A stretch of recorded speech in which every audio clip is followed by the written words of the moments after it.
Saludos, les habla el ingeniero Jesús Molina, parte del equipo de INES de adiestramiento.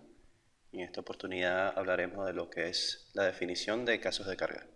Recordando que los casos de carga son todos aquellos que el modelo correrá y además nos mostrará resultados dependiendo de esta definición de casos de carga.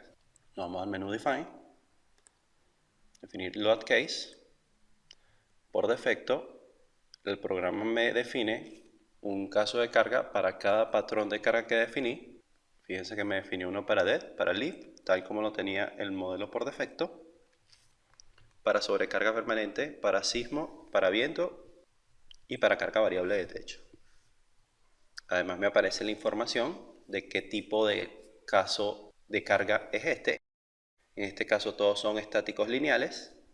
Podemos ver a mano derecha también lo que son los botones para adicionar un nuevo caso, para adicionar una copia de un caso seleccionado, para modificar algún caso y para borrar.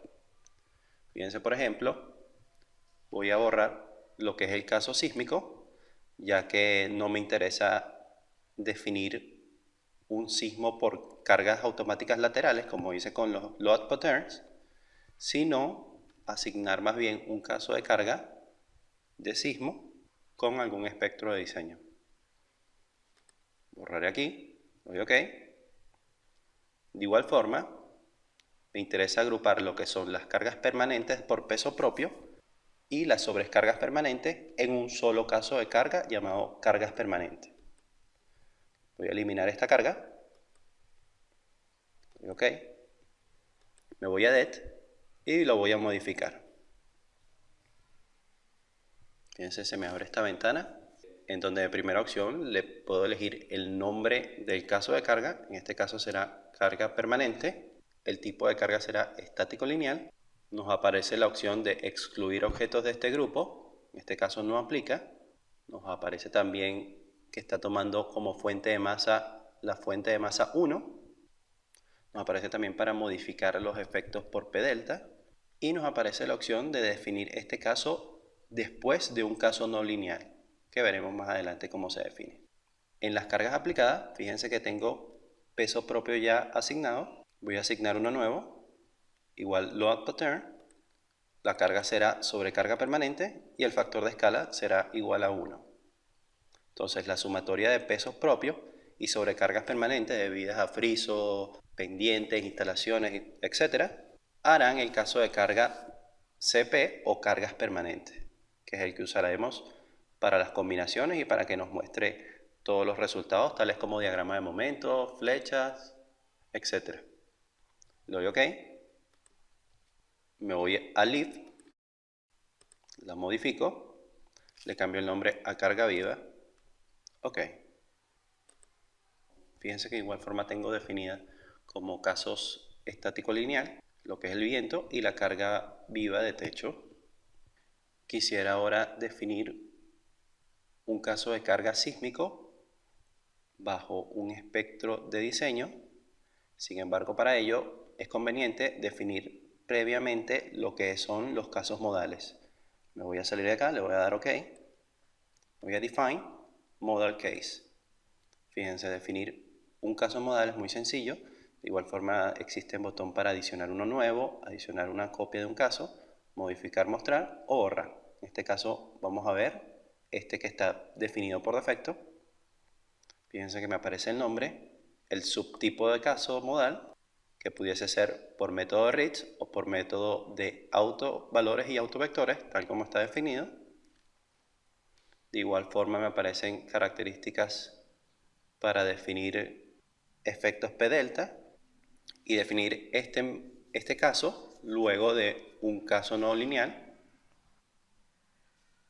y otros parámetros de definición tales como el máximo número de modos y el número mínimo de modos, entre otros. Doy OK. OK. Me voy a Define, Load Case y adicionaré un nuevo caso. Y fíjense, en este caso lo agregaré un sismo S. El tipo de carga será por un espectro Fíjense que me aparecen igual las mismas opciones de excluir objetos del grupo, no aplica. Me aparece cuál es la fuente de masa que se está usando. Y en cargas a aplicar, si lo voy a adicionar, puedo agregar aceleraciones, por ejemplo, en la dirección 1, que se comporte bajo una función. En este caso la función sería el espectro de diseño, el cual verán más adelante en el curso.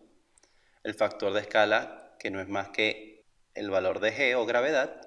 De igual forma puedo adicionar el sismo en la otra dirección, en la dirección Y o U2, igual con una función definida y el mismo factor de escala. Entre otros parámetros para definir el sismo está el caso de carga modal. Fíjense que está seleccionado por defecto modal, es el único que tiene definido. El método de combinación modal, fíjense que está la opción de la combinación cuadrática completa, que es la que trae por defecto. Sin embargo, existen otras opciones tales como la raíz de la suma de los cuadrados, combinaciones absolutas, entre otros. De igual forma, está la opción de incluir una respuesta rígida. Lo veremos más adelante cuando estemos definiendo acción sísmica en un modelo. Se define aquí la combinación direccional de estas dos fuerzas o aceleraciones. Fíjense que por defecto me trae la raíz de la suma al cuadrado. Pudiese ser absoluta en un edificio con muy baja irregularidad. Por ejemplo, se puede usar un 0,30, lo que equivale a decir a que se combinará la aceleración en la dirección U1 más un 30% de la U2 y viceversa. Colocaré aquí el tipo de combinación direccional por defecto. Fíjense que también me aparecen opciones de amortiguamiento. Por defecto está definido como constante igual a 0.05. Lo pudiese cambiar, constante para todos los modos, o pudiese definirle un amortiguamiento para cada modo. Doy OK. De igual forma puedo definir lo que es la excentricidad del diafragma. Lo voy a modificar acá. Puedo definirle una excentricidad accidental para todos los diafragmas. Por ejemplo, aquí un 6%. O pudiese adicionar una excentricidad por nivel. En este caso se la definiría en metros. Borro acá. Le doy OK. OK. Y así es como definimos la carga sísmica bajo el efecto de una función de espectro. Es conveniente mostrar también los otros tipos de caso de carga. Voy aquí en adicional. Fíjense que aparte de lineal estático, tiene un estático no lineal, donde se nos abren otros parámetros de no linealidad.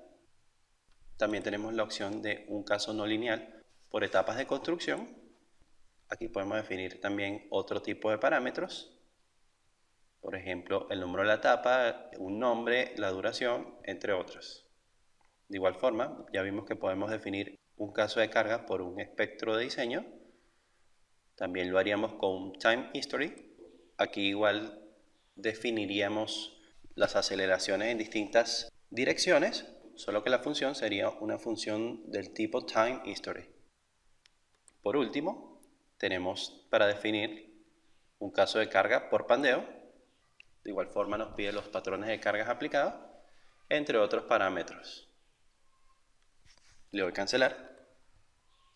Por último quisiera mostrarles lo que es el árbol de casos de carga. Fíjense aquí, le doy a Show Load Case Tree y me aparece todos los casos de cargas definidos. Fíjense que está el caso modal, el cual define a un espectro de respuesta. Está el caso de carga permanente, la carga viva, la carga variable y la carga de techo. Con esto culminamos lo que es la definición de caso de carga. Muchas gracias por su atención.